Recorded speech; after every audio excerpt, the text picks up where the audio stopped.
শ্মশানের এবং কবরস্থানের মাটি দ্বারা কিভাবে দূর থেকে এই একটা পুতুলের মাধ্যমে যে কোনো নারীকে এবং যে কোনো পুরুষকে আপনি একেবারে শেষ করে ফেলতে পারবেন, দুনিয়া থেকে একেবারে উঠিয়ে ফেলতে পারবেন। তো কিভাবে একেবারে শত্রুকে বান মারবেন, শত্রুকে দমন করবেন, যাদের পিঠ দেয়ালে ঠেকে গেছে, টিকতে পারতেছেন না, শত্রু জ্বালায় অতিষ্ঠ হয়ে গেছেন, তান্ত্রিকের দ্বারে দ্বারে ঘুরতে ঘুরতে প্রতারিত হইতে হইতে জীবনটাই শেষ। ভাই সাহেব, আসলে এইবার তান্ত্রিকের পেছনে ঘোরা বাদ দেন, নিজের কাজটা অন্তত পক্ষে নিজে করেন। আজকে এই ভিডিওর মাধ্যমে আপনি জানতে পারবেন কিভাবে আপনি নিজের কাজ নিজে করবেন। আমাকে এক ভাইয়ের কাজ দিচ্ছে, ভাইটার নামও বলতেছি না, ছবিটাও আমি দেখাইতেছি না, আমি শুধু বলতেছি যে কিভাবে আপনারা কাজটা করবেন। আসলে ইউটিউবে ভিডিও দেখলে পাগলা হয়ে যান, মনে হয়ে যাচ্ছে যে তার কাছে গিয়ে কাজ করি। যে ভাই, আসলে একটা বিষয় মাথায় রাখবেন, কাজ যারা করে তাদের ছবি দেখে কখনো পাগল হবেন না, এবং কি তার কথা শুনে পাগল হবেন না। আপনি শুধু খেয়াল করবেন সে কাজ কেমন করে, তার কাজের ধরন দেখবেন। তো কাজের ধরনটাই খুবই গুরুত্বপূর্ণ। তো কাজের ধরন দেখে কাজ করবেন, তাহলে ঠকবেন না। এবং বিশেষ করে আমি বলতেছি না যে আপনি আমার কাছে আসেন, আমি বলবো এই ভিডিওর মাধ্যমে আপনারা যাতে করে নিজেদের কাজ নিজেরা করে উপকৃত হইতে পারেন। শুধু আমার জন্য দোয়া করবেন, আমাকে কমেন্ট বক্সে এসে বলবেন যে ভাই কাজ হয়েছে, আমি এতেই খুশি, আর কিছু লাগবে না। তো যাই হোক, আমি শ্মশান থেকে মাটি সংগ্রহ করছি এবং কবরস্থান থেকে মাটি সংগ্রহ করছি, তো এটার ভিডিও আমি দিয়ে দিব। তো এইভাবে শ্মশান থেকে এবং কবরস্থান থেকে একমোট করে মাটি সংগ্রহ করবেন। অবশ্যই মাটি সংগ্রহ করার কিছু নিয়ম আছে, কিছু মন্ত্র আছে, এই মন্ত্রগুলো কিন্তু সবাই আমরা জানি না। তো আমি বিশেষ করে মাটি সংগ্রহের যে মন্ত্রটা আছে এটা আমি বলে দিই। বিশেষ করে যখন আপনি শ্মশান ঘাট থেকে মাটি সংগ্রহ করবেন, ওই একটা মন্ত্র আছে, মন্ত্রটা হচ্ছে মাটি মাটি শ্মশান মাটি, আই মাটি নেই মাটি, ধ্বংস করে জনম পাপি, শ্মশান কালী মহাকালী, কালীর বারে কালীরে চুপি বারে বারে। ঠিক আছে, এরকম ভাবে আপনারা মন্ত্রটা পাঠ করবেন। এটাই হচ্ছে শ্মশান থেকে মাটি সংগ্রহ করার মন্ত্র। আরেকটা আছে কবরস্থান থেকে। তো কবরস্থান থেকে মাটি সংগ্রহ করার সময় আপনি কি পাঠ করবেন? তো মাটি মাটি কবর মাটি, আই মাটি ধরি পাপি, ধ্বংস করে আদি পাপি, জিব্রাইল মিকাইল আজরাইলের নাম ডাকি। এটুকুই হচ্ছে আপনার কবরস্থান থেকে মাটি সংগ্রহ করা মন্ত্র।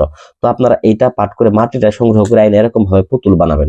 পুতুলটা বানানোর পরে আপনার যে কাজ হচ্ছে সেটা হচ্ছে যে নকশাটা, এই নকশাটা অঙ্কন করা কাম সিঁদুর দ্বারা অথবা শ্মশান কয়লা দ্বারা। দেখেন এখানে শ্মশান কয়লা আমি আইনে রাখছি, শ্মশানে প্রচুর কয়লা পাওয়া যায়।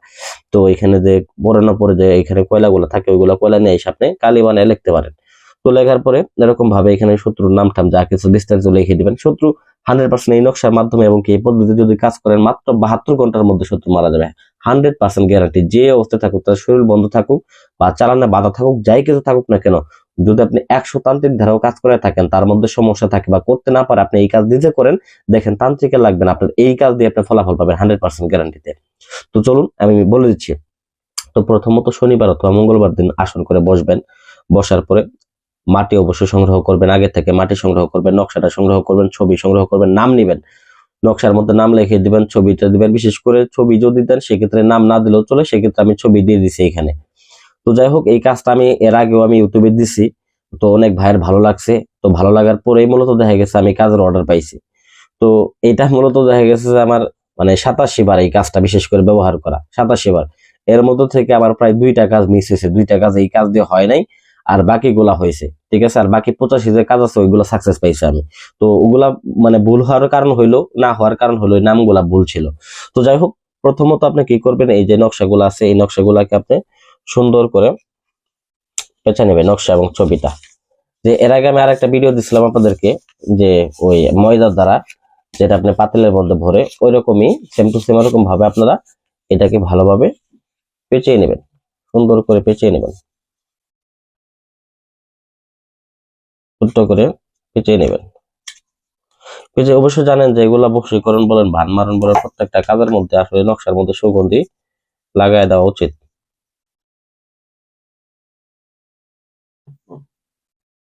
সুগন্ধি লাগাই দিবেন। সুগন্ধি লাগাই দিয়ে একটু গোলাপ জল ছিটাই নেবেন, কারণ আসলে জিনিসটা পাক নাকি না পাক এটা আসলে বলা যায় না। ঠিক আছে, গোলাপ জল ছিটিয়ে নেবেন।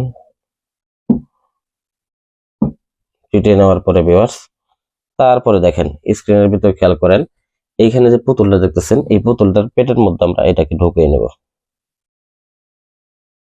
তো এটা মনে করবেন ইকবাল। তো এই ব্যক্তিটাকে ইকবাল মনে করে আমি কাজটা করতেছি, আপনারাও আপনার শত্রুকে মনে করে এটাকে কাজটাকে করবেন। অবশ্যই মনে রাখবেন যে এটা আপনার শত্রু, কারণ দেখা গেছে শত্রুটাকে সামনে নিয়ে আপনি রাগান্বিত হয়ে আপনার কাজ করতেছেন, এই বিষয়ে এতটুকু আপনার মাথায় রাখলে যথেষ্ট, আর কিছু লাগবে না। তবে শত্রুর কথা মনে প্রাণে আপনারা বলতে দেখা গেছে যে একটা বিষয় মনে রাখবেন যে এই শত্রুকে যে মারতেছেন বা আপনি করতেছেন এই বিষয়টা কিন্তু খেয়াল না করলে হবে না, কারণ সবসময় এটা মনে রাখতে হবে। ঠিক আছে?